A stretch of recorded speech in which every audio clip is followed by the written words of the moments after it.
ఒక రాయి దాదాపు 250 టన్నుల బరువు ఉంటుంది. ఒక కొండపైన స్లోప్ మీద నిలబడి ఉంది, కానీ అది కింద పడలేదు. ఇది కథ కాదు, నిజం. తమిళనాడులోని మహాబలిపురం అనే ప్రాచీన పట్టణంలో ఒక భారీ గుండ్రటి రాయి ఉంది. దీనిని కృష్ణాస్ బటర్ బాల్ అంటారు.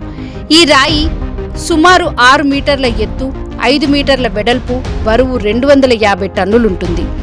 ఇంత పెద్ద రాయి, అది కూడా ఒక స్లోప్ మీద ఎలా పడకుండా ఉంది? స్థానిక కథనాల ప్రకారం ఈ రాయిని చిన్నప్పుడు శ్రీకృష్ణుడు వెన్నెలా తినడానికి దాచుకున్నాడని, అందుకే దీనికి బటర్ బాల్ అని పేరు వచ్చిందట. కానీ అసలు మిస్టరీ ఇంకొకటుంది. సుమారు 1200 సంవత్సరాల క్రితం నుంచి ఈ రాయి అదే పొజిషన్లో ఉంది. బ్రిటన్ గవర్నర్ ఆర్థర్ లాలీ ఈ రాయి ప్రమాదమని భావించాడు. ఇది ఎప్పుడైనా పడిపోవచ్చు అని భావించి దాన్ని తొలగించమని ఆదేశించాడు. 7 ఏనుగులతో, అవును 7 భారీ ఏనుగులు ఈ రాయిని లాగడానికి ప్రయత్నించాయి. కానీ ఏం జరిగిందో తెలుసా? రాయి అస్సలు కదల్లేదు. ఏనుగులు విఫలమైతే మనుషులు సైన్స్ ఏమంటుంది? ఈ రాయి సెంటర్ ఆఫ్ గ్రావిటీ చాలా స్టేబుల్గా ఉంది. రాయి కింద భాగం మరియు నేల మధ్య ఫ్రిక్షన్ చాలా ఎక్కువ.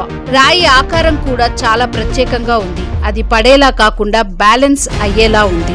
ఇది ఒక న్యాచురల్ జియోలాజికల్ ఫార్మేషన్, అంటే ప్రకృతి స్వయంగా తయారు చేసిన అద్భుతం. కానీ ఇంకా కొన్ని ప్రశ్నలు ఉన్నాయి. ఎందుకు ఇంత పెద్ద రాయి కేవలం ఒక్కచోటే నిలబడింది? చిన్న కంపనాలు, భూకంపనాలు వచ్చినా ఇది ఎందుకు కదల్లేదు?